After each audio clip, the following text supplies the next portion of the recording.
आज का ये एपिसोड शुरू करने से पहले एक छोटी सी बात। क्या आप भी अपना पॉडकास्ट बनाने की सोच रहे हैं? तो एंकर ट्राई कीजिए। ये पॉडकास्ट बनाने का सबसे आसान तरीका है। नंबर एक, ये फ्री है। नंबर दो, इसमें कई सारे ऐसे टूल्स हैं जो आपको अपने फोन और कंप्यूटर पर रिकॉर्ड और एडिट करने की फैसिलिटी देते हैं। नंबर तीन, आप अपने पॉडकास्ट को डिस्ट्रीब्यूट भी कर सकते हैं, जिससे इसे स्पॉटिफाई और दूसरे प्लेटफॉर्म पर सुना जा सके। तो डाउनलोड कीजिए फ्री एंकर ऐप या विजिट कीजिए anchor.fm पर अपना पॉडकास्ट स्टार्ट करने के लिए। ये तो थी एक छोटी सी जानकारी, और अब शुरू करते हैं एपिसोड का सिलसिला। तो आज के एपिसोड में लीजिए सुनिए ओ हेनरी की लिखी कहानी क्रिसमस का मोजा, मेरी यानी समीर गोस्वामी की आवाज में। विस्लिंग डिक ने बड़ी सावधानी से मवेशियों के डिब्बे का दरवाजा खोला, क्योंकि वो शहर के कानून की धारा नंबर 5716 से अच्छी तरह परिचित था। इस दफा के अनुसार किसी भी व्यक्ति को संदेह पर गिरफ्तार किया जा सकता था, जो शायद अवैधानिक था। इसलिए नीचे उतरने से पहले उसने एक सेनापति जैसी सावधानी से सारे क्षेत्र का निरीक्षण किया। दक्षिण के इस दानवीर भुक्तभोगी बड़े शहर में, जो आवारों के लिए सर्दियों का स्वर्ग था, उसे कोई परिचित नहीं दिखाई दिया। धक्के के पास जहां मालगाड़ी खड़ी हुई थी, सामान के ढेर लगे थे। वातावरण सामान ढकने की पुरानी कनात की चिरपरिचित सड़ी हुई दुर्गंध से भरा हुआ था। मटमैली नदी जहाजों के बीच से तेल की चिकनाहट लिए बह रही थी। चालमेट की दिशा में नदी का विशाल मोड़ वहां की दीप मालिका के प्रकाश में स्पष्ट दिखाई दे रहा था। नदी के उस पार अल्जीयर नामक उपनगर अस्त व्यस्त बिखरा हुआ था, जो आकाश के उस पार से ऊषा के आगमन के कारण और भी काला लग रहा था। किसी आने वाले जहाज को खींचने के लिए आए हुए मजबूत टग की डरावनी सीटियां मानो ऊषा का स्वागत कर रही थीं। सब्जी और मछलियों से भरे कुछ इटालियन माल ढोने के जहाज किनारे के नजदीक सरक रहे थे। ठेलों और मालगाड़ियों के पहियों का अस्पष्ट कोलाहल जैसे पाताल से उठकर फैलता हुआ मालूम दे रहा था। परियों के समान नाचती छोटी छोटी किश्तियां अलसाई हुई सी सुबह की मजदूरी में लग चुकी थी। विस्लिंग यानी सीटी बजाने वाला डिक का सिर एकाएक डिब्बे के अंदर हो लिया। रंगभूमि पर इतना प्रभावशाली और भव्य पात्र आ गया था, जिसे उसकी दृष्टि देखना नहीं चाहती थी। एक अतुलनीय विशालकाय पुलिस का सिपाही चावल के बोरों का चक्कर लगाता हुआ मालगाड़ी से कोई 20 गज की दूरी पर खड़ा था। अल्जीयर से दूर भोर के आकाश में ऊषा के आगमन का परिचित चमत्कार दिखाई दे रहा था, जिसे कानून का ये भव्य रक्षक तल्लीनता से देखने लगा। कुछ देर तक इस रंग बिरंगे धुंधले प्रकाश का निष्पक्ष शान शौकत से निरीक्षण करने के बाद उसने इस विश्वास से पीठ फेर ली कि वहां कानूनी हस्तक्षेप की गुंजाइश नहीं है और सूर्योदय का काम बिना जांच पड़ताल के भी आगे बढ़ सकता है। इसलिए उसने अपनी नज़र चावल के बोरों की तरफ से हटाकर अंदर की जेब से एक चपटी सी बोतल निकाली और उसे मुंह से लगाते हुए आकाश पर नजरें गड़ा दी। विस्लिंग डिक की, जो पेशेवर आवारा था, इस अफसर से कुछ दोस्ताना ढंग की जान पहचान थी। पहले कई बार इसी धक्के के आसपास वे लोग रात में मिल चुके थे, क्योंकि ये सिपाही भी संगीत प्रेमी था और इस बेघरबार आवारा की सीटी बजाने के बढ़िया ढंग से प्रभावित था। फिर भी विस्लिंग डिक ने मौजूदा परिस्थिति में जान पहचान को ताज़ा करना उचित नहीं समझा। किसी निर्जन धक्के के किनारे पुलिस के सिपाही से मिलकर उसे कुछ सुरीली ताने सीटी बजाकर सुनाना अलग बात है, और किसी मालगाड़ी के डिब्बे में से पार होते हुए उसी के द्वारा पकड़ा जाना बिल्कुल अलग बात। इसलिए डिक रुक गया, क्योंकि वो जानता था कि चाहे न्यू ऑरलियंस का सिपाही क्यों न हो, कभी न कभी तो वो आगे पीछे होगा ही। भाग्य की यही विडंबना है। महाकाय सिपाही फ्रिज भी कुछ देर बाद शाही ठाठ से डिब्बों के बीच ओझल हो गया। उचित समय तक रुककर विस्लिंग डिक फुर्ती से जमीन पर कूद पड़ा। यथासंभव दैनिक मजदूरी पर जाने वाले किसी ईमानदार मजदूर का सा भाव चेहरे पर धारण करके उसने रेल की पटरियां पार की। जिरोड़ स्ट्रीट के निर्जन मोहल्ले से होकर लाफायत चौक की एक विशेष बेंच तक पहुंचने का उसका इरादा था।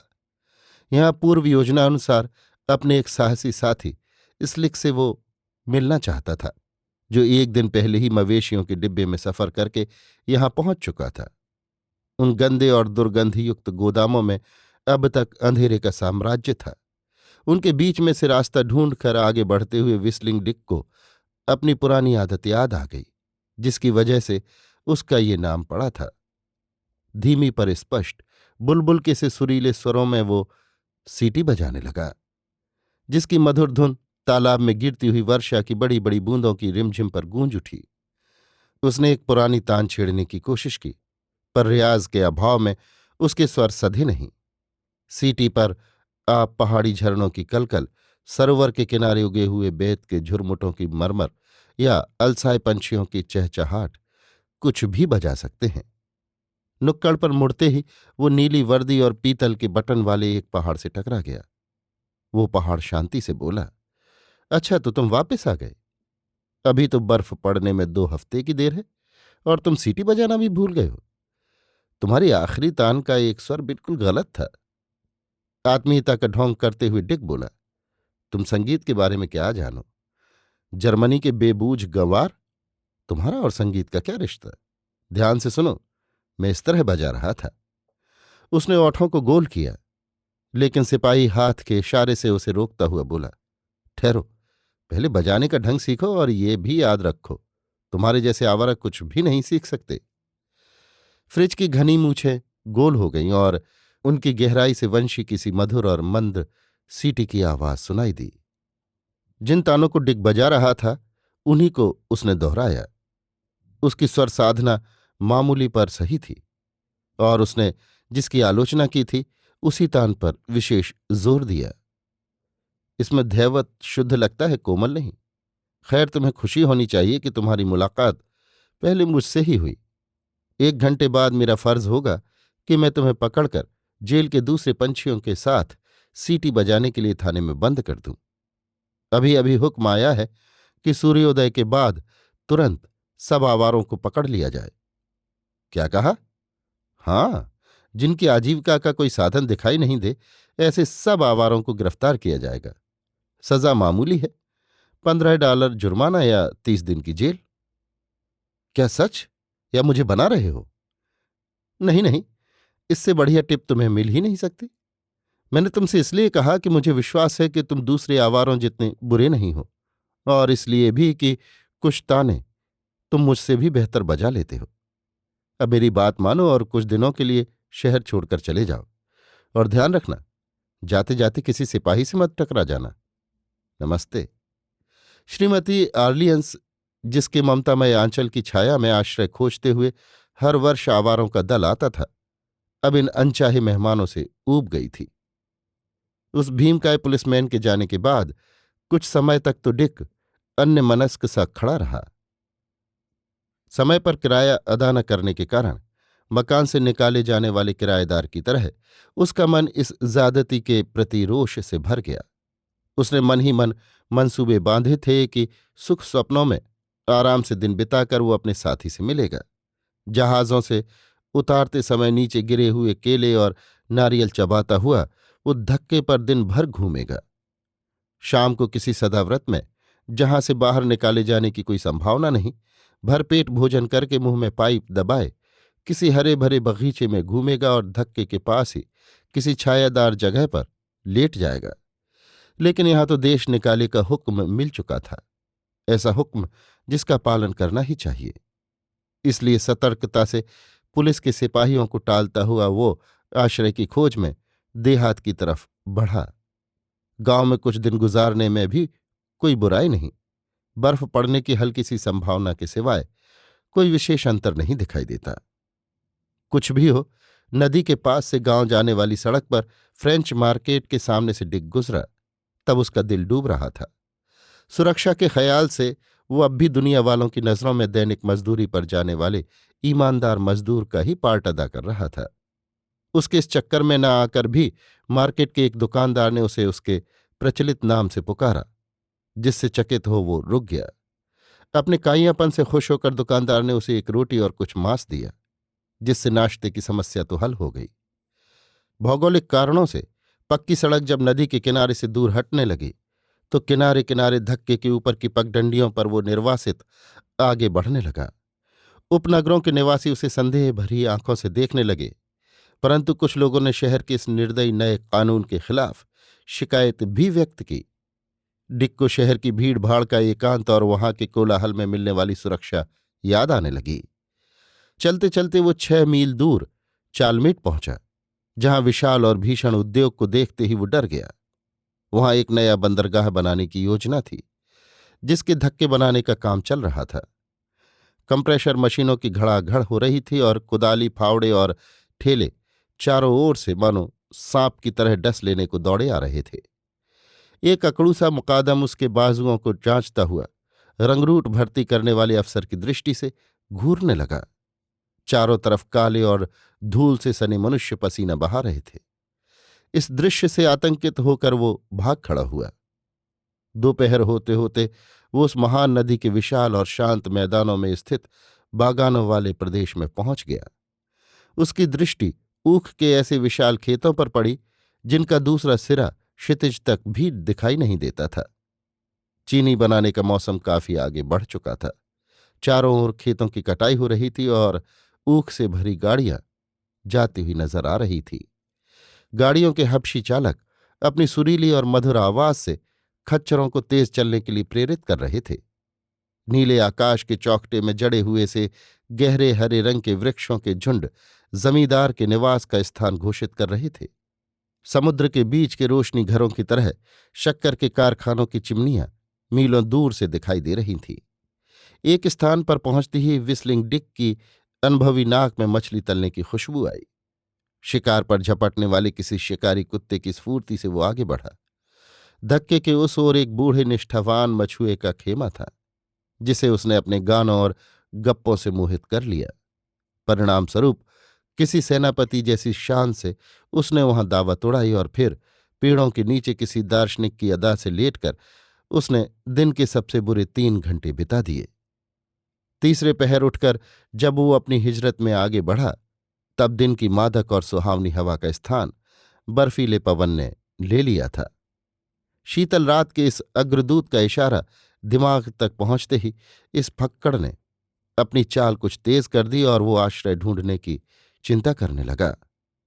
नदी तट के उतार चढ़ाव का ईमानदारी से साथ देने वाली उस सड़क पर वो लक्ष्यहीन आगे बढ़ा जा रहा था। सड़क के बीच में बनी हुई पहियों की लीक तक झाड़ियां और घास उगाई थी। उनमें रहने वाले तरह तरह के जीव जंतु तीव्र स्वरों में गुंजार करते हुए उसका पीछा करने लगे। अंधेरा बढ़ने के साथ ठंड भी बढ़ी और मच्छरों की भन्नाहट तो एक चिड़चिड़ी और लालची गुर्राहट में बदल गई, जिसने और सभी आवाजों को दबा दिया। उसके दाहिनी ओर आकाश की पृष्ठभूमि में हरी रोशनी से युक्त एक जहाज की चिमनियां और मस्तूल चलते हुए दिखाई दिए, मानो सिनेमा के पर्दों पर कोई दृश्य हो। उसकी बाईं ओर डरावना दलदल था, जिससे चित्र विचित्र आवाजें आ रही थीं।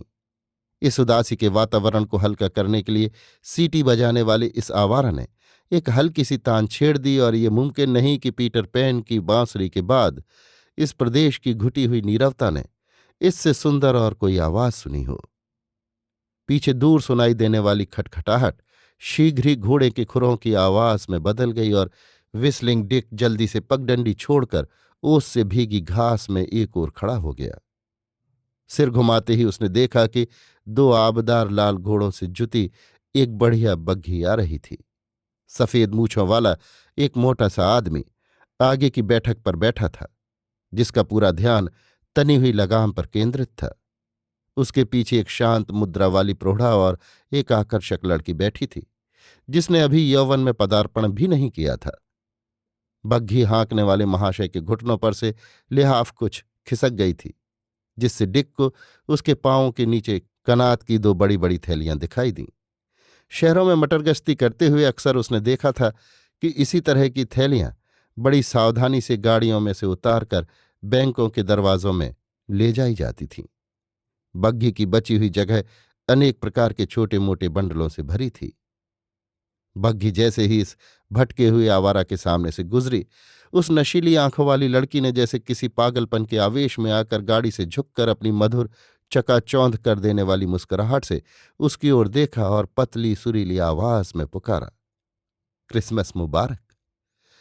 व्हिस्लिंग डिक के जीवन में ऐसा मौका शायद ही कभी आया था और इसलिए इस बात का सही उत्तर देने में उसे कठिनाई महसूस हुई। सोचने का तो समय ही नहीं था, इसलिए उसने अपने सहज ज्ञान को ये काम सौंपकर अपना फटा पुराना टोप सिर से उतार लिया और हाथ को आगे पीछे घुमाने लगा। उसके मुंह से एक औपचारिक वाह वाह के सिवाय और कुछ नहीं निकला और गाड़ी आगे बढ़ गई। लड़की के एकाएक हिलने डुलने से एक बंडल कुछ ढीला हो गया और उसमें से कोई नर्म सी काली चीज सड़क पर जा गिरी। डिक ने उसे उठा लिया। ये काले रेशम का एक नया लंबा मुलायम और पतला जनाना मोजा था। वो उसकी उंगलियों में अपनी अतिशय नरमी से कुरमुराने लगा। झुर्रियोंदार चेहरे को दो हिस्सों में बांटती हुई उसके मुख पर एक मुस्कान फैल गई और वो सोचने लगा, साली शरारती, क्रिसमस मुबारक क्या मतलब हुआ? बुलबुल की तरह चहक गई। मैं शर्तियां कह सकता हूं कि आदमी काफी मालदार था। रुपए से भरी थैलियों को पांवों के नीचे इस लापरवाही से पटक रखा था मानो उनमें भूसा भरा हो। शायद क्रिसमस की खरीदारी करने गए थे, लेकिन सांता क्लास के स्वागत के लिए खरीदा हुआ ये मोजा तो वो लड़की यहीं गिरा गई। साली शरारती, और उसकी क्रिसमस मुबारक, मानो मुझसे कह रही हो, हेलो डिक, क्या हाल चाल है? फिफ्थ एवेन्यू के निवासियों की तरह मालदार और सिनसिनाटी वासियों की तरह खुशमिजाज। व्हिस्लिंग डिक ने मोजे को सावधानी से तह करके जेब में डाल लिया। 2 घंटे बाद वो एक ऐसे स्थान पर पहुंचा जहां आबादी के लक्षण दिखाई दे रहे थे। सड़क से घूमते ही उसे एक विशाल बागान की इमारतें दिखाई दी। जमींदार के निवास को उसने आसानी से पहचान लिया। ये एक बहुत बड़ा चौकोन मकान था जिसकी बड़ी बड़ी खिड़कियां रोशनी से जगमगा रही थीं और जो चारों ओर से चौड़े बरामदों से घिरा हुआ था। सामने ही साफ सुथरी हरियाली थी जो भीतर की तेज रोशनी से प्रकाशित हो रही थी। मकान के चारों ओर वृक्षों के सुंदर झुरमुट थे और दीवारों तथा बाड़ों पर शहतूत की बेलें चढ़ी हुई थीं। मिल की इमारत और नौकरों के मकान पिछवाड़े में कुछ दूरी पर थे। सड़क अब दोनों ओर से ऊंची ऊंची बाड़ों से घिर गई थी। व्हिस्लिंग डिक बस्ती के बहुत पास पहुंच चुका था कि एकाएक वो रुका और चारों ओर की हवा को सूंघने लगा। वो अपने आप से बोला, अगर यहां नजदीक में ही कहीं खाना बदोशों का भोजन नहीं पक रहा हो तो मैं ये मानूंगा कि मेरी नाक ने सच बोलना बंद कर दिया है। बिना किसी हिचकिचाहट के वो उस दिशा की बाड़ पर चढ़ गया जिधर से खुशबू आ रही थी। उसने अपने आप को एक ऐसे ऊसर खेत में पाया जहां पुरानी ईंटों के ढेर लगे हुए थे और कबाड़ा पड़ा सड़ रहा था। एक कोने में उसे बुझती हुई आग का धुंधला सा प्रकाश दिखाई दिया और उसे ऐसा लगा कि कुछ मनुष्याकृतियां धूनी के आसपास बैठी हैं या लेटी हैं। वो पास गया और आग की एक लौ के प्रकाश में उसे फटे पुराने कपड़े, भूरा स्वेटर और टोप पहने हुए एक मोटा आदमी स्पष्ट दिखाई दिया।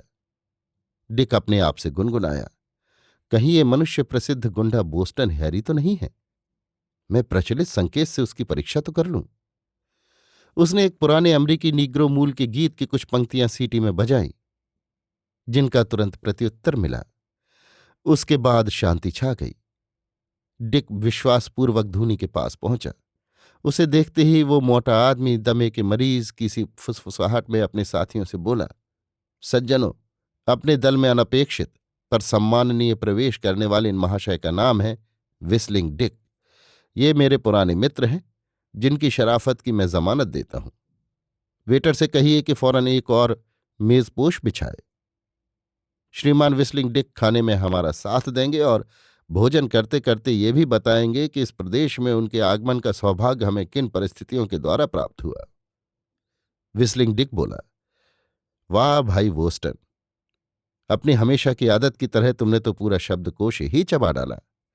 फिर भी खाने के निमंत्रण के लिए बहुत बहुत धन्यवाद। मेरा अंदाज है कि हम सबका यहां आने का कारण तो समान ही है। मुझे इस बात की सूचना एक सिपाही ने आज सुबह ही दी।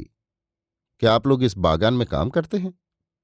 बोस्टन सख्ती से बोला, खाना खाने से पहले इस प्रकार के मूर्खतापूर्ण प्रश्नों से किसी मेहमान को अपने मेजबान का अपमान नहीं करना चाहिए।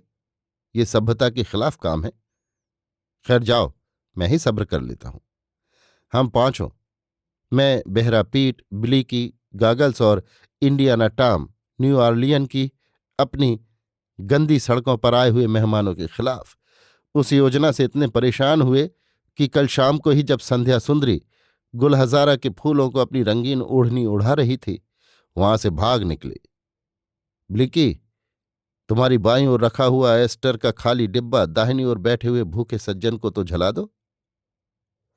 इसके बाद 10 मिनट तक खानाबदोशों के इस दल ने अपना पूरा लक्ष्य खाने पर लगा दिया। घासलेट के एक पुराने 5 गैलन वाले डिब्बे में उन्होंने आलू, प्याज और मांस डालकर बिरयानी बनाई थी, जिसे खेत में इधर उधर बिखरे पड़े हुए टीन के छोटे डब्बों में परोसकर वे लोग खा रहे थे। विस्लिंग डिक बोस्टन हेरी को बहुत पहले से जानता था। उनकी बिरादरी में वो एक चालाक और सफल ठग के रूप में प्रसिद्ध था। वो किसी समृद्ध आढ़तिये या देहात के किसी सफल व्यापारी सा दिखाई देता था। वो मोटा था, तंदुरुस्त दिखाई देता था और उसके लाल चेहरे पर दाढ़ी हमेशा छटी हुई रहती थी। उसके कपड़े मोटे और साफ सुथरे थे और अपने बढ़िया दिखाई देने वाले जूतों की ओर वो हमेशा अधिक ध्यान देता था। पिछले 10 वर्षों में उसने लोगों को झूठा विश्वास दिलाकर ठगने की कला में अपने साथियों से कहीं ज्यादा प्रसिद्धि हासिल कर ली थी और इस दौरान में उसने एक दिन भी काम नहीं किया। उसके साथियों में ये अफवाह फैली हुई थी कि उसके पास काफी रुपया है। बाकी के चारों मनुष्य फटे पुराने कपड़े पहने, शोर मचाने वाले, निर्लज्ज, आवारों के नमूने लगते थे, जिन्हें देखते ही किसी को भी उन पर संदेह हो सकता था। बड़े डब्बे का पैंदा जब खुरच कर साफ हो गया और सब लोगों ने अपनी अपनी पाइप सुलगा ली, तब इनमें से 2 आदमी बोस्टन हैरी को एक तरफ ले जाकर धीमे और रहस्यपूर्ण ढंग से आपस में बातें करने लगे।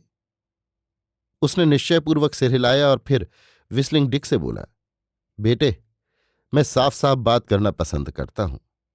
हम पांचों ने एक योजना बनाई है। तुम्हारी ईमानदारी का मैंने विश्वास दिला दिया है। इस काम में तुम्हारा सब के साथ बराबर का साझा रहेगा, पर तुम्हें हमारी मदद करनी पड़ेगी। इस बागान में काम करने वाले 200 मजदूरों को कल सुबह उनकी साप्ताहिक तनख्वाह बांटी जाएगी। कल क्रिसमस है और वे लोग पूरी छुट्टी चाहते हैं, परंतु मालिक का कहना है कि सुबह 5 से 9 तक काम करके 1 गाड़ी चीनी लदवा दो तो सप्ताह की तनख्वाह के साथ 1 दिन का बोनस भी दूंगा। मजदूरों ने इस बात को मान लिया है, इसलिए जमींदार साहब रुपए लाने के लिए न्यू ऑरलियन गए थे। $2074.50 की रकम है। मैंने ये सब बातें एक मजदूर से जानी जो बड़बड़ बहुत करता है। उसे ये जानकारी मुनीम जी से प्राप्त हुई थी। जमींदार साहब सोचते होंगे कि ये रुपया वे मजदूरों को बांटेंगे और यही उनकी गलती है। दरअसल ये रुपया हमें मिलेगा। ये धन निठल्लों का है और निठल्लों में ही रहेगा। देखो भाई, इसमें से आधा तो मैं लूंगा और आधे में तुम सबका बराबर का साझा। तुम पूछोगे कि ये फर्क क्यों, तो मैं कहूंगा कि ये योजना मैंने बनाई है और इसके पीछे दिमाग भी मेरा ही खर्च हो रहा है। अब मैं तरीका बताता हूं। जमींदार साहब के यहां आज शाम को कुछ मेहमान खाना खाने आए हुए हैं, पर वे लोग करीब 9 बजे चले जाएंगे। उन्हें आए हुए 1 घंटा भर तो हो चुका है और अगर वे जल्दी ही वापस नहीं जाते तो भी हमारी योजना में कोई फर्क नहीं पड़ता। माल लेकर चंपत होने के लिए पूरी रात चाहिए और थैलियां बहुत भारी होंगी। करीब 9 बजे बेहरा पीट और बिलिंकी सड़क के किनारे किनारे मकान से कुछ दूरी पर जाकर ऊख के किसी खड़े खेत में आग लगा देंगे। हवा तेज है, 2 ही मिनट में होली सी जल उठेगी। खतरे की घंटी बजेगी और 10 मिनट में चारों तरफ के आदमी आग बुझाने दौड़ेंगे। इससे मकान में रह जाएंगी सिर्फ औरतें और रुपयों की थैलियां। तुमने कभी ऊख के खेत को जलते देखा है? ऐसे चटाखे बजते हैं कि उनको भेद कर किसी औरत की चीख सुनाई नहीं दे सकती। काम में कोई खतरा नहीं। डर सिर्फ एक है कि काफी दूर निकल जाने से पहले ही कहीं पकड़े न जाए। तुम्हारा काम। विस्लिंग डिक ने उसे बीच ही में टोक दिया और खड़ा होकर बोला, बोस्टन, खाना खिलाने के लिए तुम्हें और तुम्हारे साथियों को धन्यवाद, पर मैं अब चला। बोस्टन ने भी खड़े होकर पूछा, क्या मतलब? मतलब ये कि मैं इस चक्कर में नहीं पड़ना चाहता। तुम्हें ये मालूम भी होना चाहिए। ये तो माना कि मैं आवारा हूं, पर ये एक अलग बात है। डकैती मेरे बस का रोग नहीं। इसलिए फिर एक बार धन्यवाद और नमस्कार। ये कहते कहते विस्लिंग डिक कुछ कदम आगे बढ़ गया, पर एकाएक उसे रुकना पड़ा। बोस्टन ने उसके सामने अपनी छोटी पिस्तौल तान रखी थी। दल का मुखिया बोला, अपनी जगह पर बैठ जाओ। मैं इतना बेवकूफ नहीं कि तुम्हें जाने देकर सब गुड़ गोबर कर दूं। जब तक हम काम पूरा न कर ले तुम यहां से जा नहीं सकते। वो ईंटों का ढेर देख रहे हो, वो तुम्हारी सीमा है। उससे 1 इंच भी बाहर कदम रखा तो मैं तुम्हें गोली से उड़ा दूंगा। समझदारी से काम लो और आराम से बैठ जाओ। विस्लिंग डिक बोला, मैं तो खुद ही आराम तलब हूं। ये लो बैठ जाता हूं। मेहरबानी करके अपनी पिस्तौल का मुंह नीचा करो और अपने काम में लगो। जैसा कि अखबार वाले कहा करते हैं, मैं तुम्हारे ही साथ हूं। बोस्टन ने बहुत अच्छा कहकर पिस्तौल हटा ली और डिक वापस आकर मलबे में पड़े हुए एक तख्ते का सहारा लेकर बैठ गया। बोस्टन ने कहा, भागने की कोशिश मत करना। मैं इतना ही चाहता हूं। मैं किसी भी कीमत पर यह मौका हाथ से जाने देना नहीं चाहता, चाहे मुझे अपने पुराने दोस्त को गोली ही क्यों न मार देनी पड़े। मैं किसी को कोई खास नुकसान पहुंचाना नहीं चाहता, पर इन $1000 से तो मेरी जिंदगी बन जाएगी। मैं अभी ये आवारागर्दी का काम छोड़कर किसी छोटे से शहर में मैखाना चलाना चाहता हूं। इधर उधर भटक भटक कर अब थक गया हूं। बोस्टन हैरी ने जेब में से एक सस्ती सी चांदी की घड़ी निकाली और आग की रोशनी में समय देखा। वो बोला, इस समय 8:45 हैं। पीट और ब्लिंक की तुम लोग जाओ। सड़क के किनारे मकान से कुछ आगे जाकर ऊख में कोई 10-12 जगह आग लगा दो। फिर सीधे नदी की ओर भाग जाना और वहां से सड़क के बजाय धक्के के किनारे चले आना। रास्ते में कोई देखे नहीं। जब तक तुम लोग लौटोगे सब के सब आदमी आग बुझाने के लिए दौड़ पड़े होंगे और हम मकान पर हमला करके रुपए एंट्री कर लेंगे।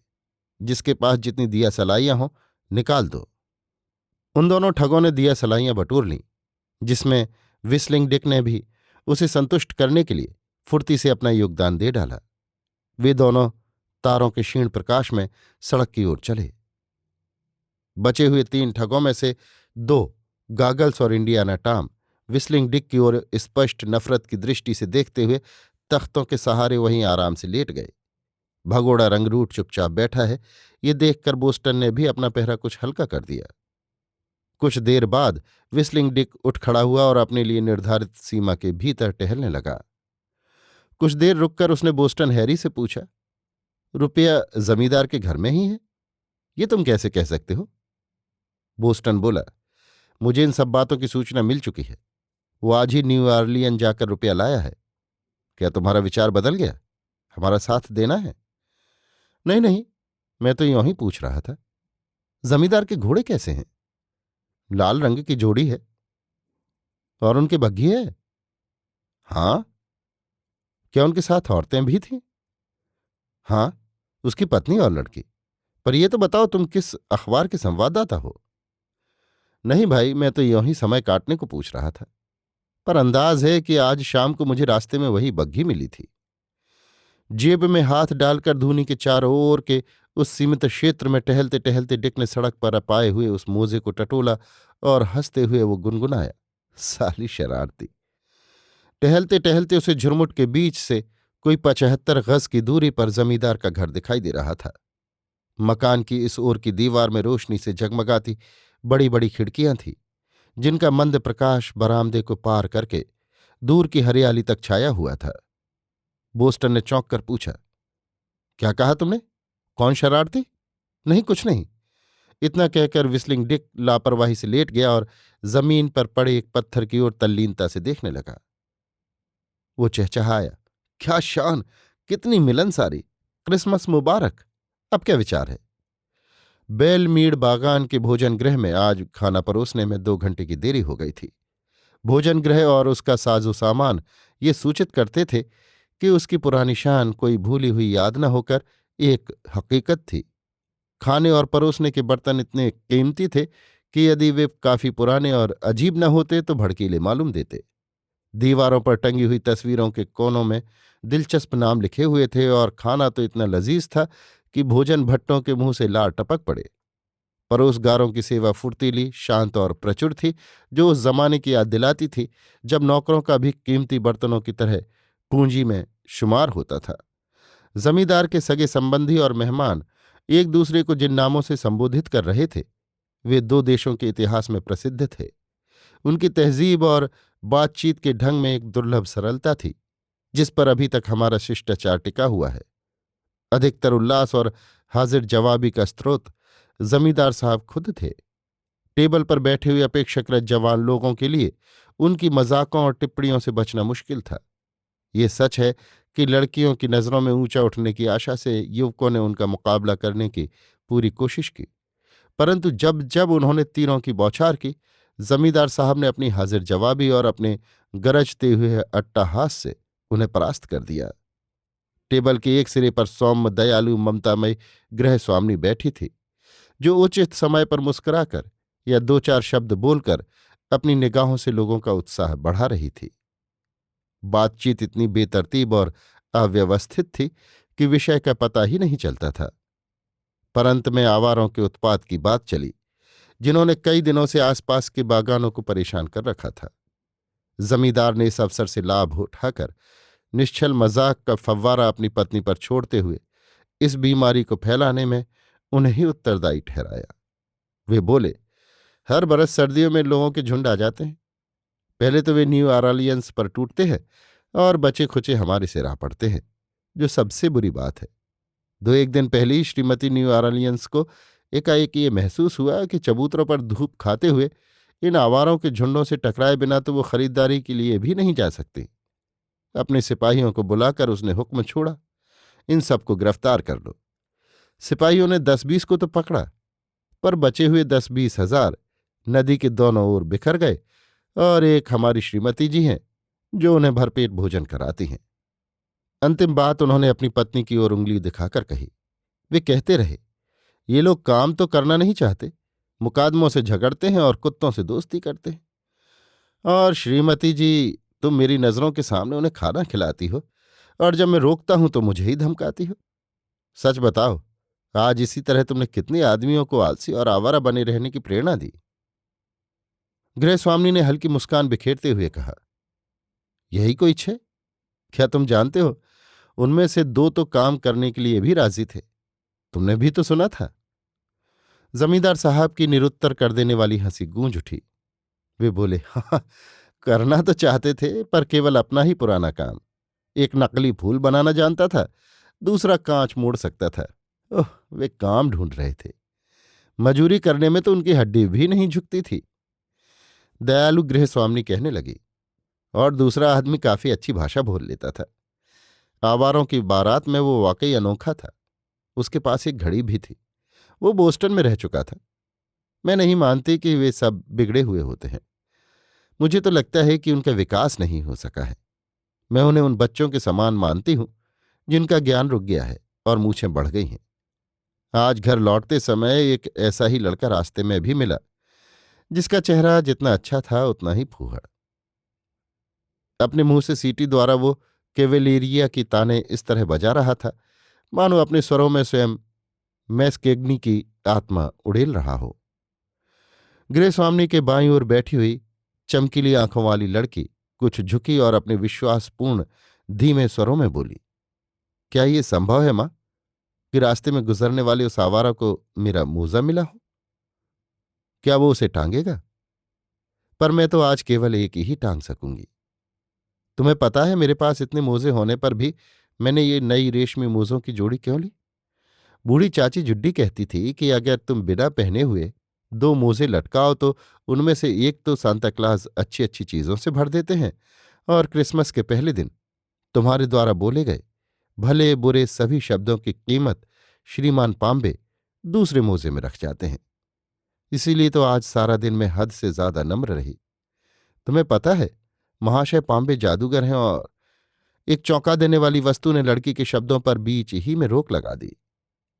किसी टूटते हुए तारे की प्रकाश रेखा की तरह एक काली चमकदार चीज खिड़की का कांच तोड़कर टेबल पर आ गिरी, जहां उसने कांच और चीनी के बर्तनों को 1000 टुकड़ों में बांटकर उछाल दिया।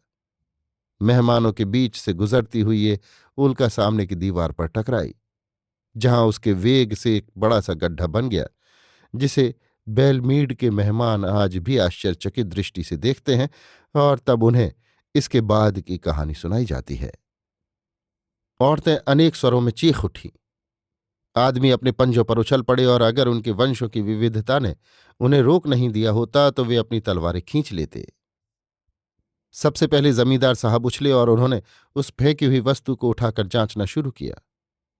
वे कहने लगे, भगवान की कसम, नक्षत्र लोक से आज मोजे बरस रहे हैं। कहीं मंगल ग्रह से तो हमारा रिश्ता नहीं जुड़ गया है। जवान लड़कियों से वाह वाह पाने की आशा में एक युवक मेहमान ने संशोधन किया, मेरे ख्याल से शुक्र ग्रह से। जमींदार साहब ने हाथ लंबा करके वो एकाएक आ टपकने वाली वस्तु सबको दिखाई। वो एक लंबा औरतों का काला मोजा था। उन्होंने कहा, अरे इसमें तो माल भरा है। उन्होंने अपने पैर के पंजों से पकड़कर उस मोजे को उल्टा लटकाया और उसमें से पीले रंग के कागज के टुकड़े से लपेटा हुआ एक गोल पत्थर जमीन पर आ गिरा। वे चिल्लाए, लो, इस शताब्दी का पहला दैवी संदेश। और अपने इकट्ठे हुए मेहमानों की भीड़ के सामने सिर हिलाते हुए उन्होंने अपने चश्मे को जबरदस्ती ऊंचा नीचा करके उसे करीब से देखा। उसे पढ़कर समाप्त करते ही ये मजाकी मेजबान किसी व्यापारी की तरह कठोर व्यवहारिक आदमी में बदल गया। उसने घंटी बजाई और उसे सुनकर नीरव पदों से सामने हाजिर होने वाले चौकीदार को आदेश दिया, मिस्टर वेस्ले से जाकर बोलो कि वो रीब और मारिस और कोई 10 दूसरे मजबूत आदमियों को लेकर बाहर के दरवाजे पर अभी आ जाए। उसे कहना कि आदमियों को हथियार दे दे और बहुत से रस्से और डोरियां भी ले आए। उसे बोलो जल्दी करे। और तब उन्होंने उस पन्ने से ये शब्द पढ़कर सुनाए, इस घर के मालिक के नाम। सड़क के पास खाली मैदान में जहां ईंटों का ढेर लगा है, मेरे अलावा 5 और तगड़े खानाबदोश छिपे हैं। उन्होंने मुझे पिस्तौल दिखाकर रोक रखा है, इसलिए मैं समाचार भेजने का ये तरीका अपना रहा हूं। उनमें से 2 घर के पास वाले ऊख के खेत में आग लगाने चले गए हैं। जब घर के सारे आदमी आग बुझाने जाएंगे तब बाकी के आदमी आकर घर में से उस सारे धन को लूट लेंगे जो मजूरों को चुकाने के लिए लाया गया है। इसलिए चेत जाना। गाड़ी में जाते हुए रास्ते में जिस लड़की ने ये मोजा गिरा दिया था उसे वैसा ही क्रिसमस मुबारक कहना जैसे उसने मुझसे कहा था। सड़क पर बैठे गुंडों को पहले पकड़ लेना और फिर मेरे लिए राहत भेजकर मुझे बचाना। आपका विस्लिंग डिक। अगले आधे घंटे तक बेलमीड के बागान में चुपचाप फुर्ती से भाग दौड़ होती रही, जिसके फलस्वरूप 5 निराश और अभागे आवारा पकड़े जाकर सूरज और पुलिस के प्रकट होने तक बाहर के गोदाम में सुरक्षित बंद कर लिए गए। दूसरा शुभ परिणाम ये हुआ कि मेहमान युवकों की विशेष बहादुरी ने मेहमान युवतियों की प्रशंसा अर्जित कर ली। और इससे भी ज्यादा मजे की बात यह हुई कि इस कांड का नायक विस्लिंग डिक जमींदार के साथ बैठा हुआ उन व्यंजनों पर हाथ साफ कर रहा था जिन्हें सूंघने का भी जीवन में उसे अवसर नहीं मिला था। उसकी तीमारदारी करने के लिए कई इतनी सुंदर भव्य और प्रशंसनीय ललनाएं उसकी सेवा में तैनात थीं, जिन्हें देखकर अपना मुंह रोटी से पूरा भरा होने पर भी वो अपने आप को सीटी बजाने से नहीं रोक पाता। बोस्टन हैरी के आवारा दल के साथ हुए संपर्क की जीवट कथा ब्यौरेवार सुनाने के लिए उसे विवश किया गया। कैसे उसने वो चिट्ठी लिखी, कैसे उसे पत्थर के चारों ओर लपेटकर उसने मोजे के पंजे में उसे रखा और कैसे उसने मौका देखकर आश्चर्यजनक गति के साथ एक तारे की तरह गुपचुप भोजन करने के कमरे की जगमगाती खिड़की के कांच पर निशाना मारा। जमींदार साहब ने निश्चय कर लिया कि ये घुमक्कड़ अब और नहीं घूमेगा। उसकी सच्चाई और ईमानदारी को पुरस्कृत किया जाए और उसकी कृतज्ञता का मोल चुकाया जाए, क्योंकि उनको निश्चित नुकसान से बल्कि उससे भी बड़ी आफत से बचाने वाला बेशक वही था। उन्होंने विस्लिंग डिक को विश्वास दिलाया कि उसकी योग्यता के अनुसार जल्दी से जल्दी ढूंढकर काम देना उनकी खुद की जिम्मेदारी रही। उन्होंने ये भी संकेत किया कि बागान में प्राप्त सर्वोच्च और विश्वास वाले किसी पद तक ऊंचा उठाने में उसकी हमेशा सहायता की जाएगी। उनके ध्यान में ये भी आया कि वो अब काफी थक गया होगा और सबसे पहले जो काम करना चाहिए वो है उसके आराम और सोने का इंतजाम। इसलिए गृह स्वामिनी ने एक नौकर को बुलाया।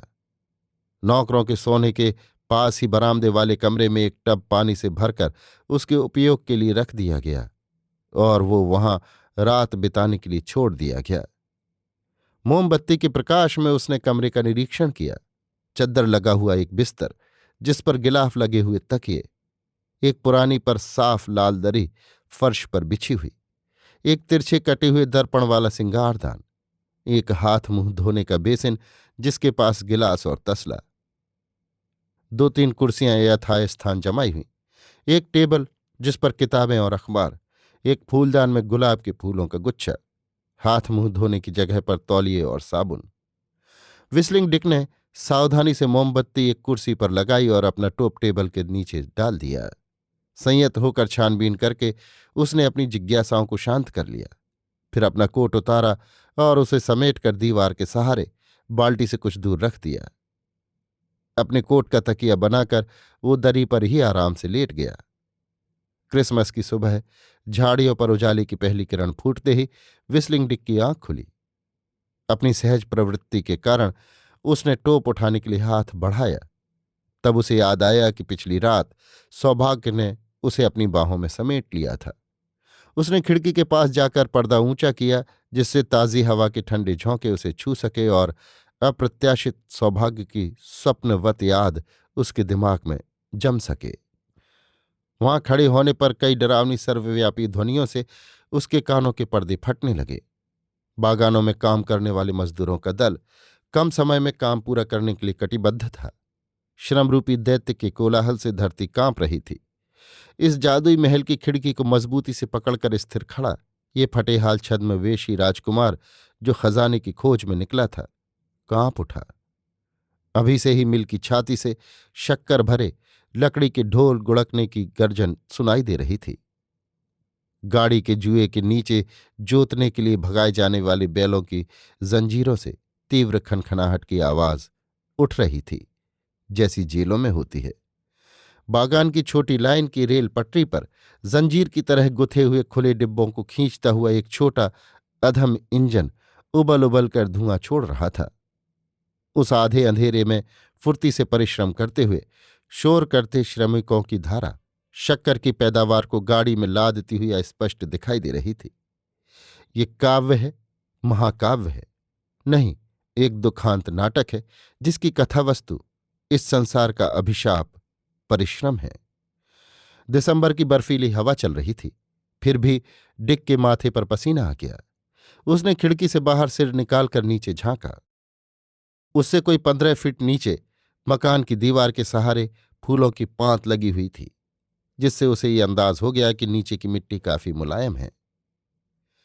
एक चोर की तरह धीमे से खिड़की के चौखट से बाहर निकलकर वो नीचे की तरफ अपने हाथों के सहारे लटक गया और सुरक्षित कूद गया। घर के इस तरफ आसपास कोई आदमी नहीं था।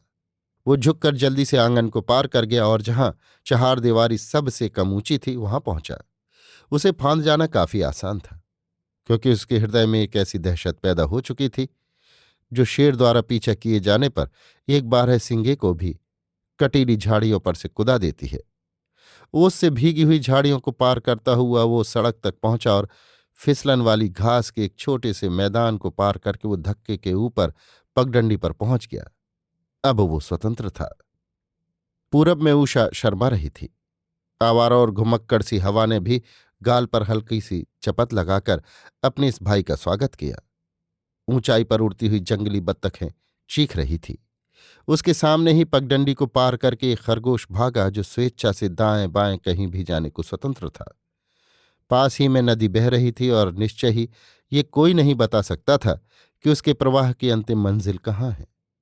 एक पेड़ की टहनी पर एक छोटी चंचल भूरे रंग की चिड़िया ने अपनी धीमी कोमल चहक से शबनम का स्वागत किया, जिसे सुनकर मूर्ख कीड़े बिल से बाहर निकल आते हैं। लेकिन एकाएक चिड़िया रुक गई और एक ओर मुंह फेर कर सुनने बैठ गई। पगडंडी के उस ओर से बांसुरी किसी मीठी उत्साहपूर्ण मर्मवेधी उत्तेजक सीटी की आवाज स्पष्ट सुनाई दे रही थी। इस आवाज में एक ऐसा आरोह और माधुर्य था जो जंगली पंछियों की ताल में अक्सर नहीं पाया जाता। इस जंगली और मुक्त माधुर्य ने चिड़िया को किसी परिचित तान की याद दिला दी, लेकिन कौन सी तान वो नहीं जान सकी। उसमें पंछियों की कूक का सुरीलापन तो था, पर साथ ही ऐसी बहुत सी व्यर्थ की रईसी भी थी जिसे कला ने जोड़ा और संवारा था और जो चिड़िया के लिए एक विचित्र पहेली के समान था। इसलिए चिड़िया भी गर्दन झुकाकर उस आवाज को विलीन होने तक सुनती रही। चिड़िया ये नहीं जान सकी कि उस गुंजन का जो भाग उसकी समझ में आया, उसी के कारण गूंजने वाले को नाश्ते से वंचित होना पड़ा। वे अच्छी तरह से जानती थी कि जो उसकी समझ में नहीं आया उससे उसका कोई वास्ता नहीं, इसलिए वो पंख फड़फड़ाकर तीर की तरह उस मोटे कीड़े पर झपटी जो पगडंडी पर आगे बढ़ा जा रहा था। अभी आप सुन रहे थे ओ हेनरी की लिखी कहानी क्रिसमस का मोजा, मेरी यानी समीर गोस्वामी की आवाज में।